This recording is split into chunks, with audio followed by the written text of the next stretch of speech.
Tomamos nuestros asientos. Puede ser que se corte un poquito el micrófono, ¿no? ¿Estamos bien? Bueno, muy bien. ¿Cómo andan? Bueno, así me tienen que contestar el sábado, ¿eh? Si no me dejan pagando el sábado. Yo le pregunto y no me contesta nadie nada. Buenísimo. Qué lindo que es estar en la presencia de Dios. Qué lindo que es disfrutar al Espíritu Santo en medio nuestro. Y en la medida que estamos estudiando este libro, yo creo que a cada uno de ustedes le debe pasar lo mismo que a mí. No podemos ni más ni menos que valorar lo que hoy tenemos.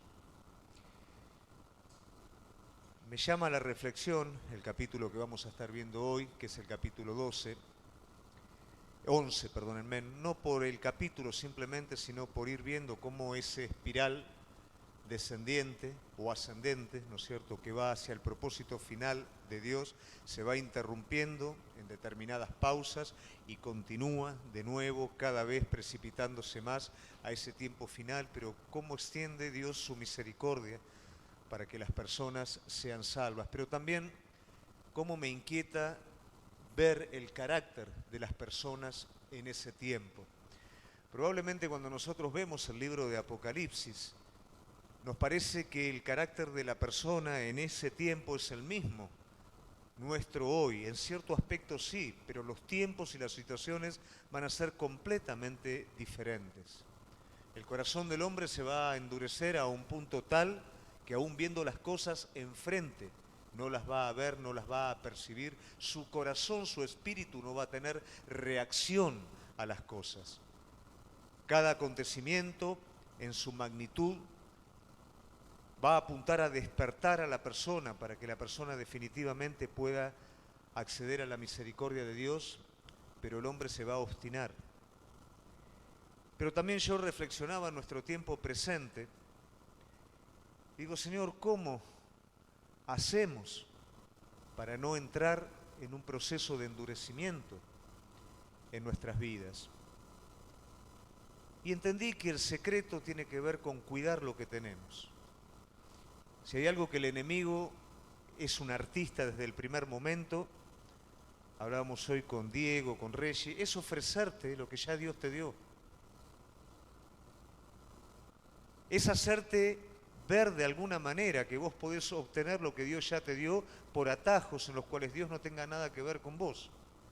Y de esa manera ir sacando esa vida divina que ha sido dada por el Espíritu Santo, ir endureciendo el corazón, ir haciendo creer al hombre la mentira que desde sí mismo puede alcanzar las cosas, que no lo necesita a Dios en todas las cosas, sí en algunas, pero no en todas. Y de esa manera el corazón se va endureciendo y va perdiendo el sentido espiritual. ¿Cómo un hombre como David es capaz de perdonar la vida de un enemigo en una cueva, pero es capaz de asesinar a un hombre fiel suyo para cubrir una mentira? ¿Cómo es el corazón del hombre que cuando se desprende de la vid al punto al que puede llegar? Hoy nos tiene que llevar a nosotros a la reflexión de cuidar lo que tenemos. A veces corremos detrás de bendiciones, a veces corremos detrás de cosas que son secundarias, pero lo primario que Dios dio a la vida de cada uno de nosotros es el espíritu de vida. Es ese mismo espíritu que levantó a Cristo de los muertos, que lo que hace cada día en tu vida es tratar de imprimir el carácter de Cristo en vos. Es cierto que Dios quiere usarte poderosamente en un montón de cosas, pero más interesado está en que Cristo se forme en vos, y Cristo no se forma por lo que hacemos necesariamente, sino se forma por lo que morimos.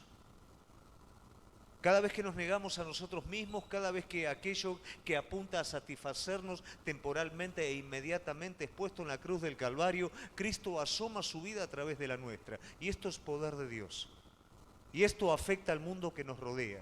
Y esto hace que el enemigo tenga que caer. Por eso el enemigo acusa tanto a nuestras vidas cuando morimos. Trae tantos principios o tantos comentarios externos de debilidad, como dicen los chicos, te ningunea, porque él sabe que en el momento en el que vos morís, vencés.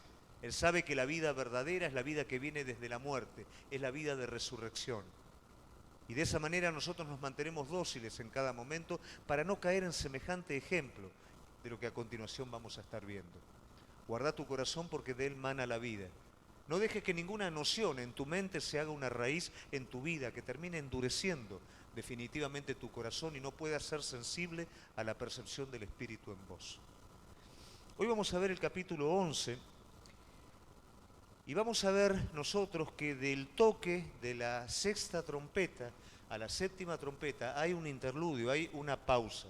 Esa pausa inicia desde el toque de la trompeta sexta, que es en el capítulo 9, versículo 13, al toque de la trompeta séptima, que es del capítulo 11, versículo 15 en adelante. Ahí se produce un paréntesis y en ese paréntesis suceden dos cosas que son importantes. La primera de ellas es ese ángel fuerte que tiene un librito, ¿no es cierto? Ese librito tiene un misterio revelado, ese misterio revelado se va a estar abriendo con el toque de la séptima trompeta, la cual se va a dar en el capítulo 11, versículo 15, y allí tiene que ver con todo lo revelado, todos los planes finales del Señor para el establecimiento final de su reino. Y la otra característica, la otra situación que se va a dar en este paréntesis va a ser el ministerio de los dos testigos. Esto ha dado mucho a especulación, la mayoría queremos saber quiénes son esos testigos. De antemano se lo digo para que no se amaque en la silla y esté desesperado, no se sabe quiénes son. Se tiene noción quién puede llegar a ser, pero no se sabe. Esto también nos hace ver de alguna manera que el libro de Apocalipsis es un libro que es bueno leerlo, es bueno estudiarlo, teniendo noción de todo el resto de la palabra de Dios. Todo lo que es la profecía del Antiguo Testamento, Nuevo Testamento, menciones de Jesús, nos van preparando para poder comprender correctamente el libro de Apocalipsis. Profecías del Antiguo Testamento nos dan símbolos, nos dan nociones para poder interpretar Apocalipsis. A veces la persona va de lleno, ¿no?, a interpretar el libro ignorando Zacarías, Daniel, Ezequiel. Entonces, por supuesto, no entiende absolutamente nada y relaciona las cosas fuera de momento, de tiempo y de forma. Pero es importante que vos y yo no solamente comprendamos Apocalipsis, sepamos también el resto de la palabra de Dios. Nos preparemos en la palabra de Dios cada momento de nuestra vida, cada día, porque es la palabra de Dios la que nos va a mantener a través del Espíritu de verdad dóciles para cada momento y sobre todo para los momentos que están viniendo en estos tiempos. Muy bien, dicho esto, vamos a ir al capítulo 11. Vamos a ir a los primeros versículos.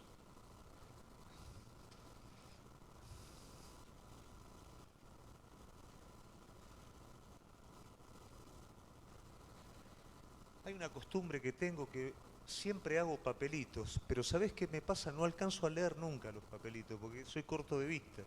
Y aún si traigo los anteojos, son anteojos de largo alcance, o sea que tampoco los puedo leer, pero me deja tranquilo hacer el papelito. Dice, entonces me fue dada una caña semejante a una vara de medir. Y se me dijo, levántate y mide el templo de Dios y el altar y a los que adoran en él. Bueno, muchos consideran que el templo, ¿no es cierto?, es alegórico a lo que es la iglesia. Pero la realidad es que este templo es el último templo que se va a reconstruir. El último templo construido fue el templo de Herodes, ¿no?, que fue engrandecido. Sí, es el templo que luego del cautiverio babilónico, ese templo un tanto austero que construye el pueblo de Dios, luego es hermoseado, ¿no?, hecho prácticamente una de las maravillas del antiguo mundo por el rey Herodes. Luego en el 70 ese templo es volteado, es tirado abajo y ahora se va a reconstruir, ¿no es cierto?, este nuevo templo. El problema es el conflicto presente que hay en donde está el domo de la mezquita de musulmana, en donde Mahoma se dice que ascendió en ese lugar. Al estar presente ese conflicto, todavía la reconstrucción del templo no se puede llevar a cabo, no se lleva a cabo, pero eso es algo que sí o sí va a pasar.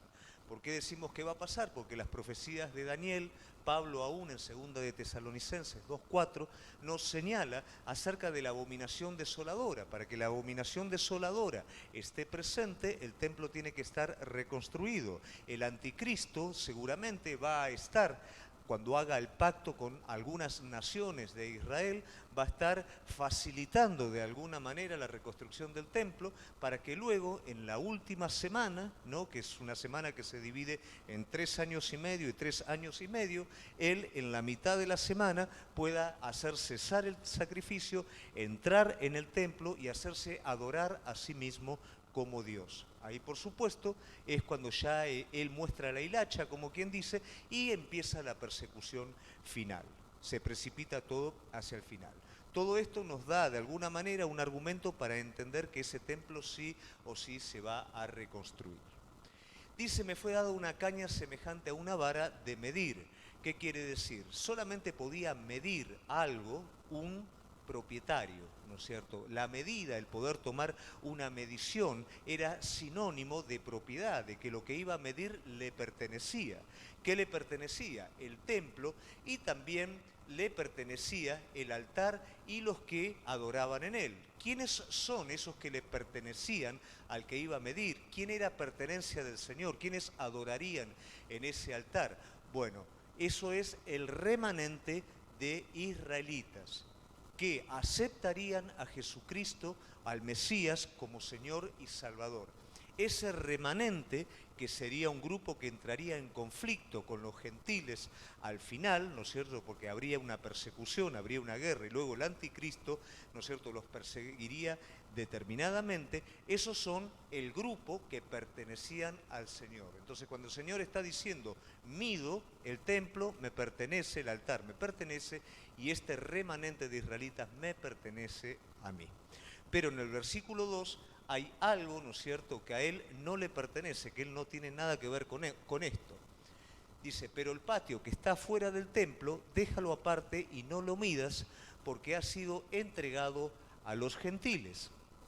Y ellos hollarán la ciudad santa 42 meses. Para poder tener una referencia más o menos de lo que es, después búsquenlo en Lucas 21-24, que habla justamente cuando los gentiles, ¿no?, van a estar hollando la ciudad.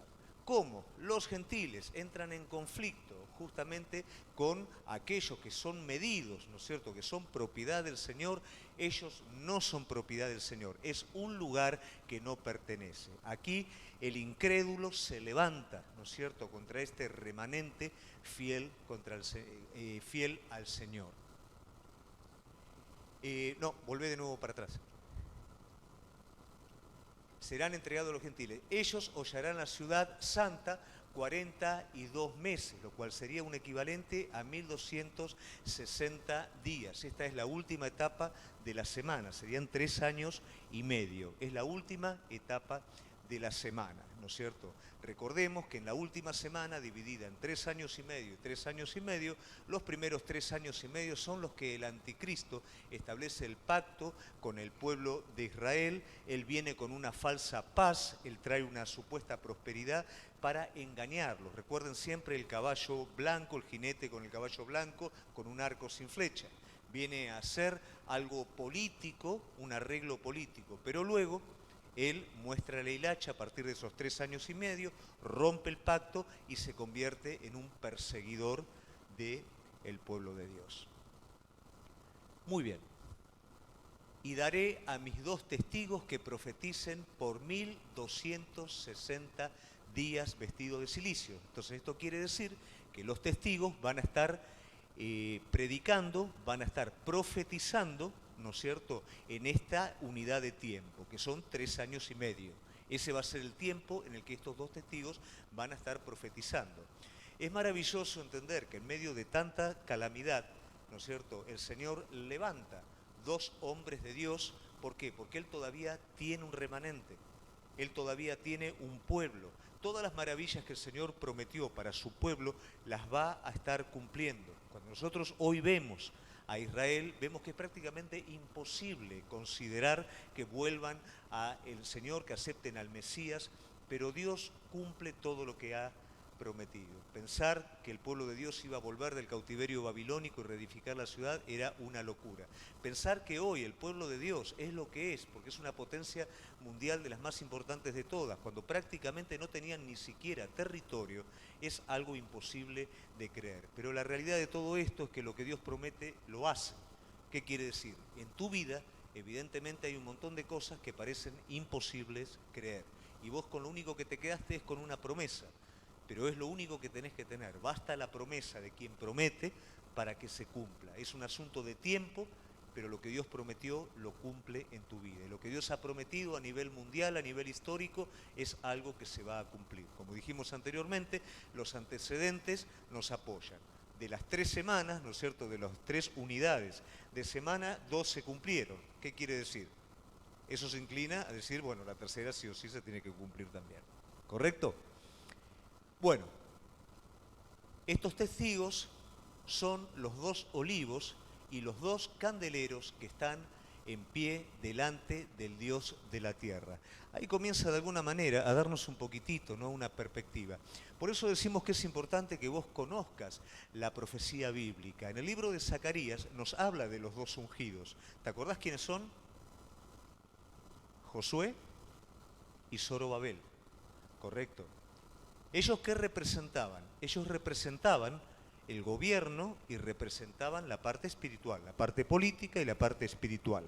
¿Durante qué periodo? En el periodo posexílico, cuando ellos salen de Babilonia. Entonces, ¿ahora qué hay que hacer? Ahora hay que reconstruir el testimonio, hay que reconstruir la ciudad, hay que reconstruir el altar, el templo, hay que volver nuevamente a tomar la identidad de nación. Un imposible, dado los recursos que tenían y dada la cantidad de personas que eran. Pero volvemos de nuevo.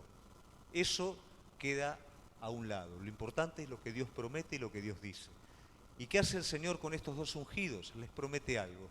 No es con ejército, no es con fuerza, es con mi espíritu. Era el Espíritu de Dios que iba a estar sobre estos ungidos para que ellos pudieran llevar adelante lo que Dios había prometido. Y es el Espíritu de Dios el que está en tu vida para que vos veas algo imposible, pero basta que Dios lo haya prometido para que Él lo haga, porque no va a ser con tus fuerzas, va a ser con el Espíritu Santo de Dios.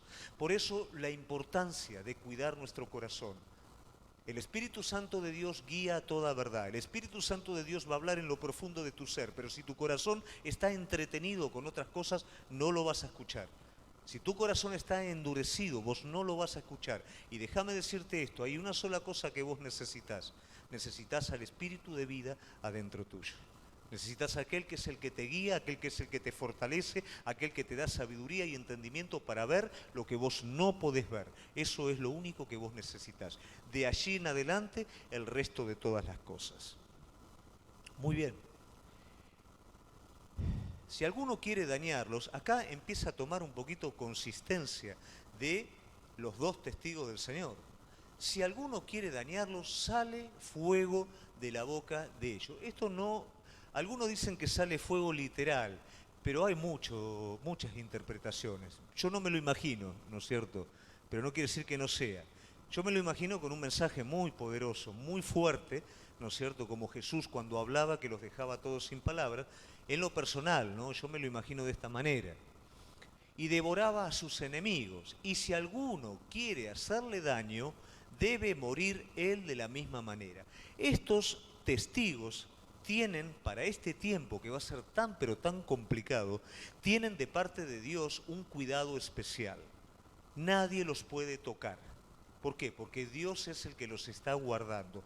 Dios los tiene que conservar a ellos durante los 1260 días, durante los 3 años y medio, hasta que ellos terminen cumpliendo su comisión. De la misma manera que Jesús fue guardado por el Padre hasta el momento señalado, de la misma manera ellos van a ser guardados hasta el momento señalado. ¿Por qué? Es necesario que con el poder del Espíritu Santo de Dios ellos den testimonio, porque ya no hay tiempo, ya se terminó todo, ya se cierra la puerta.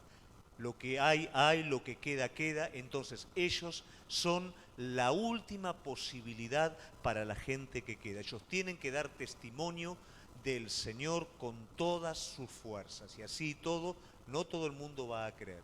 Pero es interesante lo que va ocurriendo con ellos. También quienes atentaban con ellos morían de la misma manera que atentaban.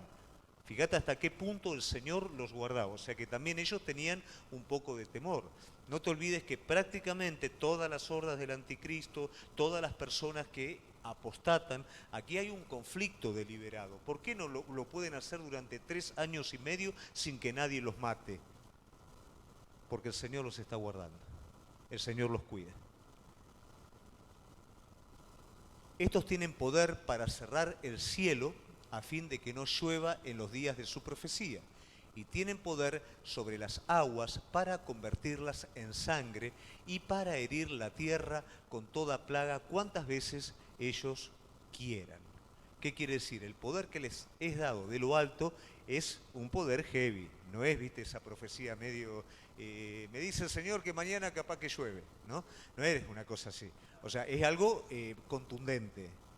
No es la adivinanza gitana, ¿viste? A veces te va bien, a veces te va mal, ¿no? Sino que es realmente, bueno, o sea, ordeno a los cielos que se cierren y no hay agua, y no hay agua. No, pero que haya agua. Bueno, ordeno a los cielos que se abran y hay agua.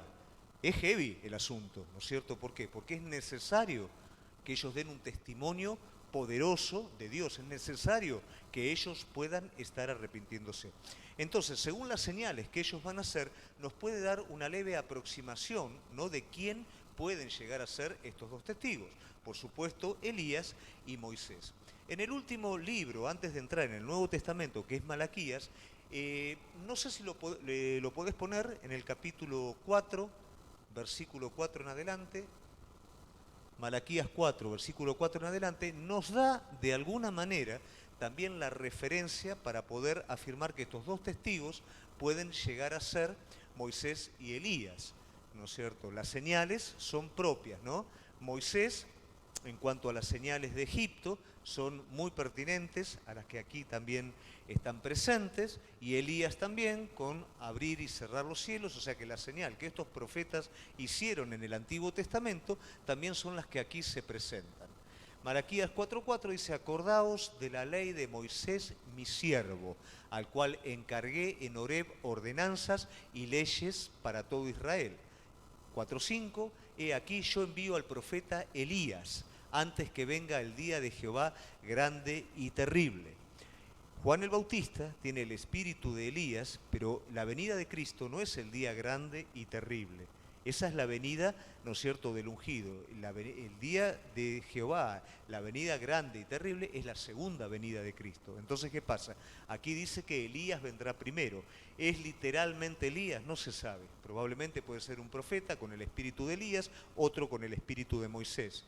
Es importante entender que son dos los testigos. ¿Por qué? La ley en Deuteronomios aseguraba que 2 testigos eran quienes corroboraban el testimonio, o sea que tendrían que estar presentes 2 personas. También vamos a ver cuando Jesús comisiona a sus discípulos, los comisiona de a 2, o sea que cuando 2 se ponen de acuerdo, ¿no es cierto?, es distinta la recepción del mensaje. Acá el Señor decide hacerlo a través de 2 ungidos, 2 profetas con características similares a Moisés y a Elías. ¿Podemos decir entonces rotundamente son Moisés o Elías? No lo podemos decir rotundamente, pero sí hay un montón de elementos que los podemos tomar para especular o para asociar. ¿Está bien? Muy bien, volvemos de nuevo a Apocalipsis. Cuando hayan acabado su testimonio, la bestia que sube del abismo hará guerra contra ellos y los vencerá y los matará. Esto rompe muchas veces el paradigma exitista que suele abrazar muchas veces la iglesia. ¿Cómo puede ser que la bestia que sale del abismo, que ya lo hemos visto en los capítulos anteriores, que es el anticristo, ahora mata a los testigos? Si nosotros entendemos que ellos son cubiertos por Dios durante 1260 días para desarrollar su misión, ¿quién permite que ellos mueran? ¿Puede permitirlo el Señor? Por supuesto que sí. Porque todo esto no termina acá, es parte del proceso. Hay cosas que nosotros no podemos entender, como los discípulos no podían entender cuando Jesús les decía que Él iba a padecer en manos de los dirigentes, iba a ser entregado, iba a morir y al tercer día iba a resucitar.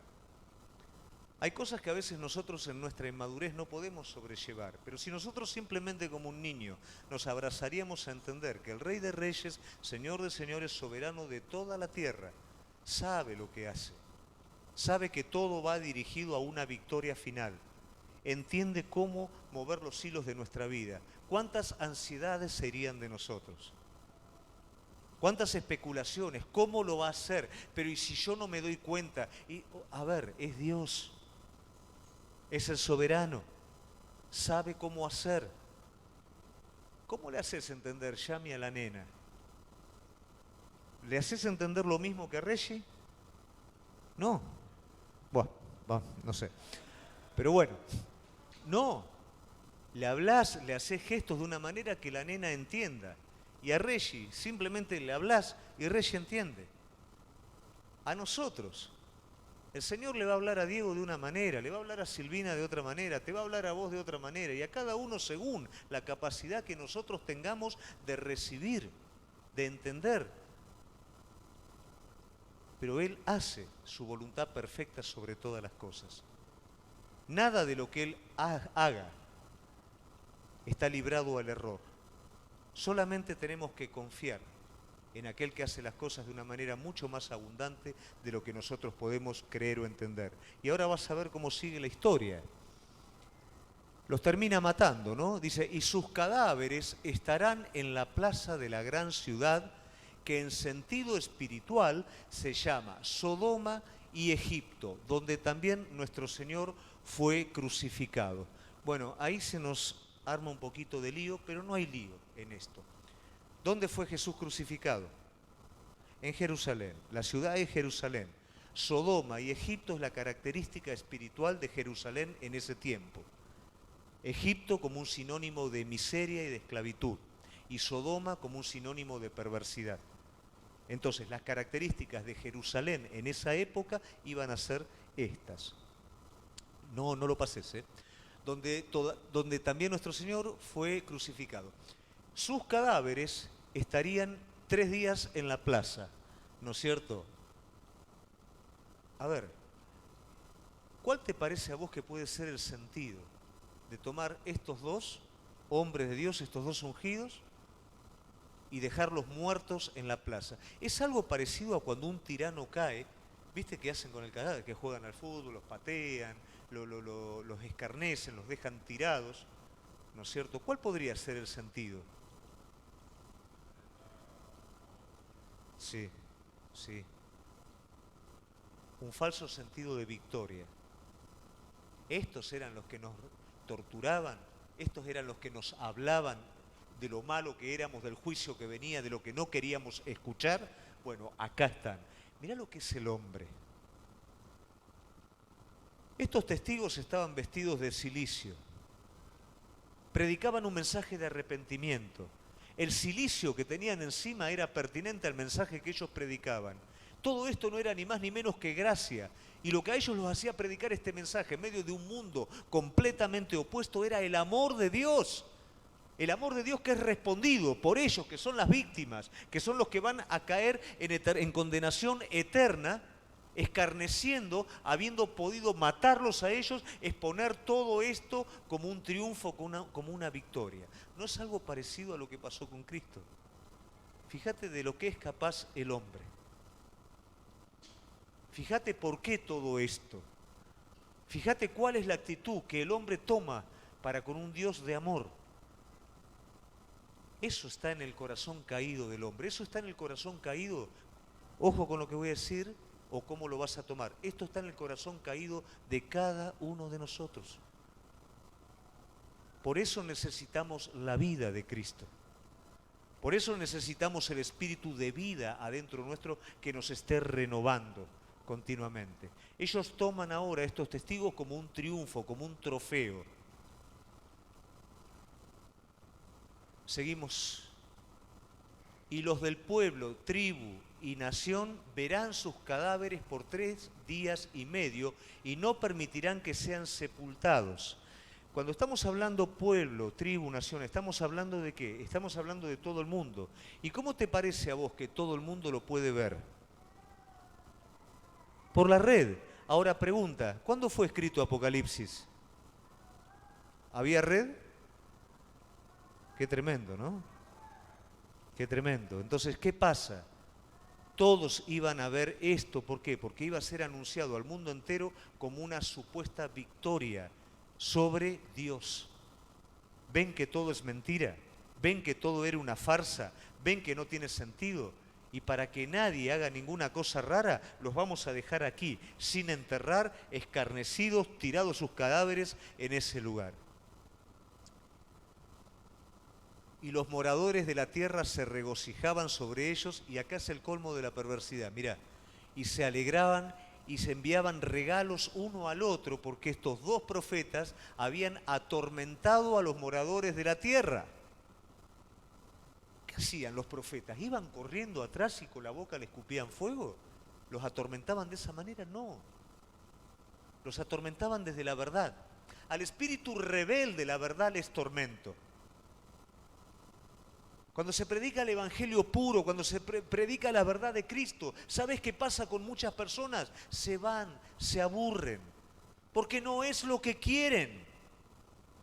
Quiero un poquito de emoción, de sentimiento, de cosa rara, de algo que me satisfaga los sentidos, no que edifique mi espíritu. Quiero codornices, aunque eso implique debilidad en mi espíritu. A esta altura, predicar la verdad con la unción del Espíritu Santo era un tormento para la vida de estas personas. Porque en lo profundo del corazón de cada uno de nosotros Dios puso eternidad y sabemos. Y aunque a veces nos rebelemos contra la verdad, sabemos en lo profundo cuál es la verdad. Preferimos a veces evadir antes que recibir. Bueno, ellos creen ahora en un falso sentido de victoria, que el engaño de su corazón triunfó. Esa es una estrategia del enemigo y tené cuidado. Tené cuidado. No te dejes engañar. Hay resultados que aparentemente son favorables, pero la estrategia del enemigo es correrte de la fe, es que tu espíritu se muera y que vos seas esclavo de un resultado positivo. Y cuando estás agarrado de ese resultado positivo, no solamente el enemigo te maneja de ahí, sino que cuando quiere te lo saca también.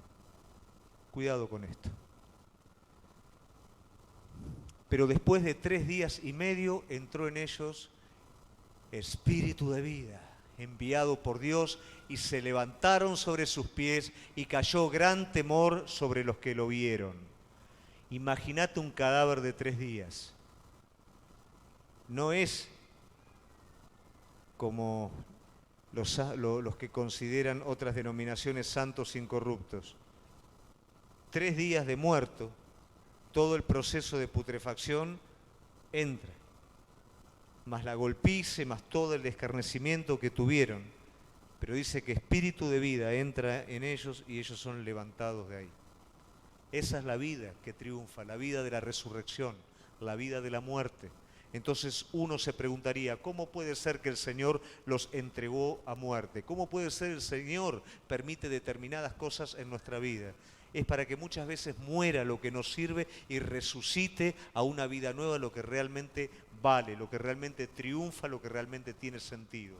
La vida de cada uno de nosotros, la vida más importante es la vida de la resurrección, y esa vida nace de la muerte, nace de la entrega. La vida conservada es muerte. Cayó gran temor sobre los que lo vieron. Pero ¿cómo? Entonces nos atormentaban. Ahora estamos contentos porque los matamos, pero ahora resucitaron. Entonces, ¿cómo es todo esto? ¿En qué quedamos? 11:12. Y oyeron una gran voz del cielo que les decía, subid acá. Y subieron al cielo en una nube y sus enemigos lo vieron. 11:13. En aquella hora hubo un gran terremoto y la 10ª parte de la ciudad se derrumbó. Por el terremoto murieron en número de 7.000 hombres y los demás se aterrorizaron y dieron gloria a Dios en el cielo. Mirá qué sensibles que eran. A esa altura, después de que los muertos resucitan, después de que hay una voz en el cielo y después que hay una suerte de arrebatamiento, recién ahí ellos glorifican a Dios. Después que tiembla los cimientos del mundo entero, probablemente esas 7.000 personas que mueren eran dirigentes de toda esta revuelta, eran personas puntuales, ¿no es cierto?, que estaban comprometidos con toda esta conspiración. Probablemente pueden ser esas las 7.000 personas que mueren. Se sacude el mundo entero, hay un terremoto, algo similar a cuando Jesús muere y entrega su espíritu, y dice que ahí glorificaban a Dios. Pero cuidado, que ellos glorificaran a Dios no quiere decir que necesariamente se habían convertido. La misma situación los llevó a eso. No nos olvidemos que cuando el Señor venga definitivamente en una segunda venida, aún sus enemigos se van a inclinar delante de su presencia, pero no porque lo quieran adorar realmente, sino porque ante la majestad su naturaleza no va a soportar, no va a aguantar y van a estar obligados a doblegarse delante de Él. De esta manera, el testimonio visible es imposible de negar.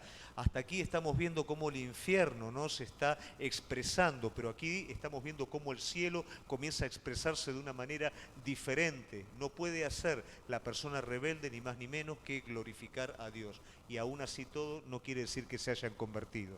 No están convertidos. El terror, el pánico los está llevando a reconocer a Dios. Esa no es la manera de vivir una vida cristiana. La vida cristiana de muchos es producto del miedo a que me vaya mal, del miedo a que Dios me castigue, del miedo a la condenación. Eso no es la vida cristiana.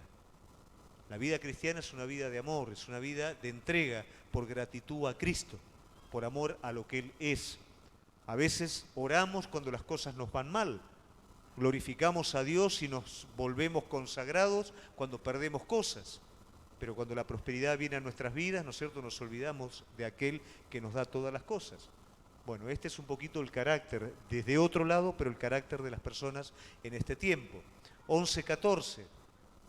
El segundo ay pasó, he aquí, el tercer ay viene pronto. Acá ya es una pequeña transición para el toque de la séptima trompeta, que va a venir en el 11:15.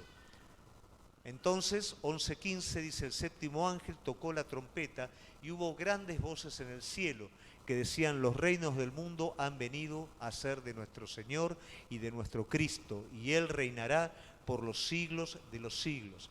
Es importante entender que el nuevo establecimiento del reino tiene dos facciones.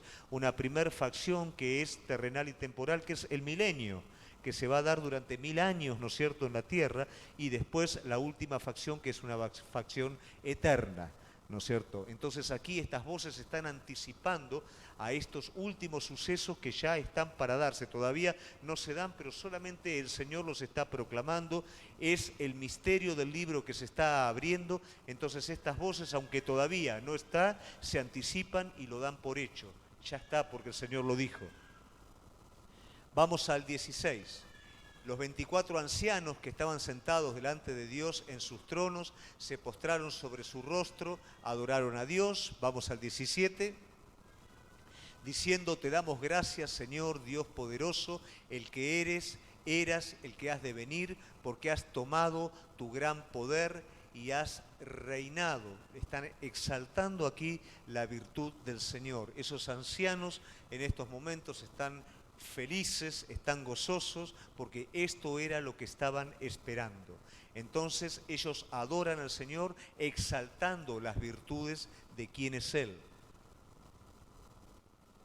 Y se airaron las naciones, y tu ira ha venido y el tiempo de juzgar a los muertos, ¿no? Y se airaron las naciones. ¿Contra quién se airaron las naciones? Contra el Señor. Pero también la ira del Señor se expresó, con la única diferencia que la ira de las naciones disfrutan y se dan regalos cuando los testigos mueren. Esa es la ira del hombre, pero la ira de Dios va acompañada de misericordia. La ira de Dios presenta a sus profetas para que puedan dar un mensaje de salvación y gracia para que ellos que están airados contra el Señor puedan salvarse. Mirá qué diferencia hay entre la ira del hombre y la ira de Dios. La ira del hombre se rebela contra Dios, la ira de Dios es misericordia, aún en el juicio para el hombre. No, volverá para atrás. el tiempo de juzgar a los muertos, eso nos habla del juicio del gran trono blanco, de dar galardón a los siervos, los profetas, la recompensa de aquellos que profetizaron en momentos difíciles, desde el Antiguo, Nuevo Testamento y tiempo de la tribulación, a los santos, a los que temen tu nombre, a los pequeños y a los grandes, y de destruir a los que destruyen la tierra. ¿Quiénes son los que destruyen la tierra? Son aquellos que hoy se creen dueños del mundo, son aquellos que hacen desastres sobre la creación que Dios dio en todos los aspectos. En cuanto a la vida, cuando las personas están en un lugar, ellos deciden, ¿no?, hacer experimentos nucleares en un lugar, poner en una represa en un lugar, que cambian el ecosistema, que sacan a las personas que viven en un lugar para hacer una autopista. Todos aquellos, ¿no es cierto?, que mal utilizaron la tierra, que se enseñorearon de la creación de Dios, contra ellos también. Muy bien, y último, 19. Y el templo de Dios fue abierto en el cielo, y el arca de su pacto se veía en el templo, y hubo relámpagos, voces, truenos y un terremoto grande, y granizó. Todo esto no hace ni más ni menos que correr un velo en el cielo, y así como nosotros pudimos ver las consecuencias y la apertura de ese abismo del cual salía toda expresión diabólica y satánica, aquí el cielo se abre para expresar la gloria de Dios, la grandeza de Dios y el poder de Dios. Hasta aquí es el capítulo 11. Este capítulo nos tiene que llevar a reflexionar qué hay en el corazón del hombre y de lo que el hombre es capaz. Mientras preparaba este capítulo pensaba en muchas personas que me tocó compartir con ellos, personas que conocí habiéndose entregado a Dios con todo su corazón, y luego los conocí habiendo abandonado su seguimiento, y yo te puedo asegurar que eran personas distintas. Hay un porqué en todo esto. Es la vida de Cristo la que nos hace distintivos. No somos buenas o malas personas. Es la vida de Cristo desarrollándose a través de nuestro carácter la que nos hace diferentes. Hay mucha gente que es más buena que algún cristiano, pero no fuimos llamados a ser buenos, fuimos llamados a ser como Él. Como consecuencia, de a poco vamos a ir siendo buenos.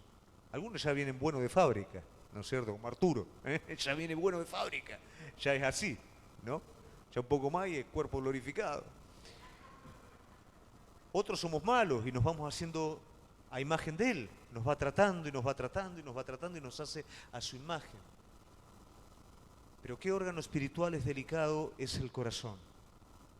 Como así también es delicado el Espíritu Santo en el trato que tiene con cada uno de nosotros. Siempre nos va a conducir a toda verdad, y la única manera de que vos y yo seamos conducidos a toda verdad es amar la verdad en lo íntimo. Muchas veces la verdad no va a estar de acuerdo con lo que vos pensás. Muchas veces la verdad te va a perjudicar. Pero finalmente la verdad va a ser una parte que va a constituir tu vida y va a ser la parte receptiva que te va a permitir oír a Dios y no permitir que ninguna interferencia espiritual te lleve al engaño. Dios habla verdad para los que quieren escuchar verdad. Y de esa manera el corazón cada vez se va ablandando y enterneciendo más. La unción del Espíritu Santo no tiene que ver con un carácter de fuego, tiene que ver con un fuego interno que nos lleve a amarlo a Él sobre todas las cosas. Tiene que ver con un negarnos a nosotros mismos para que Él crezca a través nuestro. Que cada estudio que estemos viendo nos pueda desafiar en el tiempo presente. Ese tiempo va a ser muy malo y el tiempo presente también es malo, querida iglesia. Cuando yo comencé a estudiar en el seminario no me iba a imaginar nunca que iba a ver las cosas que ahora veo. No me iba a imaginar nunca ver lo que veo en la calle, ver lo que veo en la televisión. Jamás me iba a imaginar que en el tiempo de vida que yo tuviera pudiera ver lo que hoy estoy viendo. Eso implica que hoy más que nunca tenemos que arder en el poder del Espíritu Santo. Hoy más que nunca tenemos que entender que todo este espiral hace rato que empezó, cada vez se va achicando más, Hasta me atrevería a decir que lo que hoy estamos viviendo a nivel mundial puede llegar a ser una pausa. No una pausa bíblica, no que esté acá escrito, pero tal vez la palabra de Dios me habla de no ponerle fecha a la venida del Señor, pero sí ser sabio en interpretar los tiempos. Y tal vez puedo considerar que estamos viviendo un tiempo de pausa, una pausa que nos permite reflexionar cómo veníamos y cómo vamos a seguir caminando.